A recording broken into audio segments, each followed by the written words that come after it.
Hello everyone, welcome back to my channel. आज के lecture में हम देखने वाले हैं स्पेसिमेन कलेक्शन का पार्ट नंबर 2। सो बिना टाइम वेस्ट किए स्टार्ट करते हैं। सबसे पहले हम देखते हैं कॉमन कलेक्शन टेक्निक, यानी स्पेसिमेन कलेक्ट करते वक्त कौन सी टेक्निक हमें फॉलो करनी है। तो फर्स्ट है आइडेंटिफाई द पेशेंट करेक्टली, यानी कि जब भी हम स्पेसिमेन कलेक्शन करने के लिए जाए तो हमें पेशेंट की डिटेल्स जाननी है, उसका नेम आइडेंटिफिकेशन जान लेना है। इसकी वजह से क्या होगा, जो स्पेसिमेन है वो एक्यूरेटली करेक्ट पेशेंट का आएगा। देन है explain the procedure to the patient, यानी कि स्पेसिमेन कलेक्ट करने से पहले हमें क्या करना है, पेशेंट को प्रोसीजर सिंपल लैंग्वेज में एक्सप्लेन करना है। सिंपल लैंग्वेज में एक्सप्लेन किया तो क्या होगा, उन्हें पता चलेगा कि उनके कौन सी प्रोसीजर है और वो हमें कोऑपरेट करेंगे। देन है wash hand and wears gloves, हमें क्या करना है, हैंड वॉश करना है। Hand wash and wear gloves क्यों करना है, क्योंकि इसके वजह से कंटामिनेशन नहीं होगा और इन्फेक्शन स्प्रेड नहीं होगा। देन है प्रोवाइड द करेक्ट कंटेनर, यानी कि जब हम स्पेसिमेन कलेक्शन कर रहे हैं तो हमें डिफरेंट टाइप के कंटेनर होती है अकॉर्डिंग टू स्पेसिमेन, तो हमें करेक्ट कंटेनर प्रोवाइड करना है पेशेंट को। Collect the required amount of specimen, यानी कि स्पेसिमेन हमें जितना कहा है डॉक्टर ने उतना ही लेना है, ज़्यादा नहीं लेना है और बहुत कम भी नहीं लेना है। इसके वजह से क्या होगा, अगर बहुत कम हुआ तो हमें स्पेसिमेन कलेक्शन करते वक्त प्रॉब्लम आ सकती है।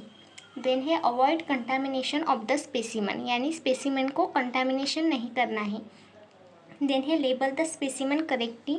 आफ्टर प्रोसीजर हमें क्या करना है, स्पेसिमेन को एक कंटेनर में और लीड में हमें क्या करना है,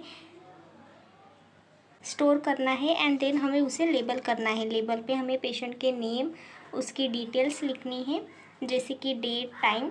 देन है send the specimen to the laboratory promptly, यानी कि स्पेसिमेन कलेक्शन के बाद हमें तुरंत लेबोरेटरी में भेजना है, ज़्यादा डिले नहीं करना है। इसकी वजह से क्या होगा, अगर बहुत ही ज़्यादा डिले हो गया तो रिज़ल्ट इनएक्यूरेट आ सकता है।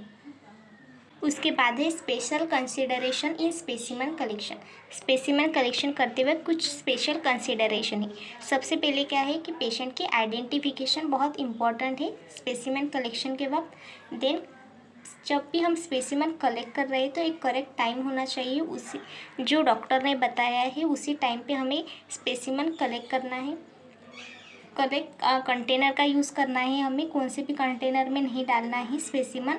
असेप्टिक टेक्निक फॉलो करनी है, इसकी वजह से कंटामिनेशन नहीं होगा। देन हमें सफिशेंट अमाउंट में स्पेसिमेन लेना है, बहुत कम नहीं लेना है। एंड जो स्पेसिमेन है उसे हमें urine, water and other substance के साथ मिक्स नहीं होने देना है। उसके बाद है label the container with patient name, date and time. Container को patient name and date, time वहाँ पर लिखना है।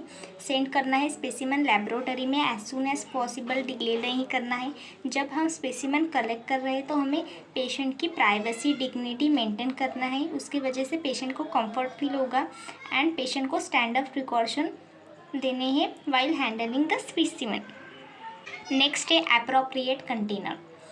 Use a clean suitable container for collecting the specimen. जब भी हम स्पेसिमेन कलेक्शन कर रहे हैं तो अगर हमने कौन सा भी कंटेनर यूज़ किया तो क्या होगा, अगर वह कंटामिनेट रहा तो क्या होगा, इनएक्यूरेट रिजल्ट मिलेगा। इसके लिए अप्रोप्रिएट कंटेनर का यूज़ करना बहुत इंपॉर्टेंट होता है। तो हमें कैसा क्लीन एंड सूटेबल कंटेनर लेना है for collecting the specimen. Container sterile होना चाहिए। देन लीक प्रूफ होना चाहिए। अगर लीक हो गया तो क्या होगा, जो हम स्पेसिमेन कलेक्ट कर रहे हैं वो लीक हो जाएगा। इसके लिए लीक प्रूफ होना चाहिए, वहाँ से लीक नहीं होना चाहिए। एंड जो उसकी लीड है वो टाइट होनी चाहिए। देन कंटेनर करेक्ट साइज़ का होना चाहिए, बहुत ज़्यादा छोटा नहीं होना चाहिए, बहुत ज़्यादा बड़ा नहीं होना चाहिए, एप्रोप्रिएट साइज़ का होना चाहिए। एंड जो कंटेनर है उसे प्रॉपरली हमें लेबल करना है। Then do not use damage और कंटामिनेटेड कंटेनर। जो कंटेनर है वो डैमेज और कंटामिनेटेड नहीं रहना चाहिए। Use the container recommended for the specific test. जो टेस्ट बताइए उसके अकॉर्डिंग हमें कंटेनर लेना है। जो भी हम स्पेसिमेन कलेक्ट कर रहे हैं तो सभी स्पेसिमेन के लिए एक कंटेनर नहीं होता है, अलग अलग स्पेसिमेन के लिए डिफरेंट टाइप के कंटेनर हॉस्पिटल में अवेलेबल होते हैं, तो हमें वही यूज़ करना है। नेक्स्ट टॉपिक है ट्रांसपोर्टेशन ऑफ सैंपल। तो सैंपल हमें ट्रांसपोर्ट करने से पहले हम क्या क्या करते हैं, तो देखिए सबसे पहले हमें स्पेसिमन को लेबल करना है करेक्टली। देन कंटेनर को हमें टाइटली क्लोज करना है, इसके वजह से लीकेज नहीं होगा। Place leak proof transport bag container. Then हमें उसे हैंडल प्रॉपरली करना है, हमारी भी केयर करना है। सेंड करना है स्पेसिमन को लेबोरेटरी में as soon as possible, delay नहीं होने देना है। अगर कोई स्पेसिमन को रिक्वायर्ड टेम्परेचर है तो हमें उसी फॉलो करना है। प्रोटेक्ट करना है स्पेसिमन को फ्रॉम कंटामिनेशन और डैमेज, यानी कि स्पेसिमन को कंटामिनेशन नहीं होने देना है, स्पेसिमन को डैमेज नहीं होने देना है। लास्ट टॉपिक है इस चैप्टर का, staff precaution in handling specimen, यानी कि जब नर्सेस हैंडलिंग करती है स्पेसिमन को तो कौन कौन से प्रिकॉशन लेने हैं। तो सबसे पहले क्या करना है, हमें हैंड को वॉश करना है before and after handling specimen, यानी स्पेसिमन कलेक्ट करने से पहले एंड आफ्टर हमें क्या करना है, हैंड वॉश करना है। ग्लोव्स वियर करना है। जब भी हम हैंडलिंग कर रहे हैं स्पेसिमन को, हमें पीपीई का यूज़ करना है, यानी कि मास्क, गाउन, आई प्रोटेक्शन जो होते हैं जैसे रिक्वायर्ड है उसके अकॉर्डिंग हमें यूज़ करना है। Treat every specimen as potentially infectious, ऐसा समझ के हमें स्पेसिमन कलेक्ट करना है कि वो इन्फेक्शियस हो। है avoid touching inside the container, यानी कंटेनर के अंदर से हमें टच नहीं करना है, इनसाइड हमें टच नहीं करना है। स्पेसिमन को प्रॉपरली हमें क्लोज करना है, इससे क्या होगा, ड्रेनेज नहीं होगा बाहर पे। देन डिस्पोज करना है हमें जो भी हम मटेरियल्स यूज़ कर रहे हैं during specimen collection according to biomedical waste management. Then हमें क्लीन एंड डिसइंफेक्ट करना है। देन हमें डू नॉट ईट, ड्रिंक और touch your face while handling specimen, जब भी हम स्पेसिमन हैंडल कर रहे हैं तो हमें ईट, ड्रिंक एंड टच नहीं करना है अपने फेस को, इसकी वजह से हमें भी इन्फेक्शन होने के चांसेस बहुत ज़्यादा रहते हैं। एंड हमें स्टैंडर्ड प्रिकॉशन फॉलो करने हैं all times during handling specimen collection.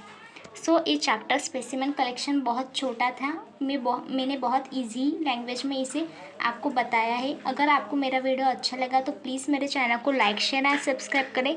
मिलते हैं चैप्टर नंबर 6 के साथ। Thank you for watching.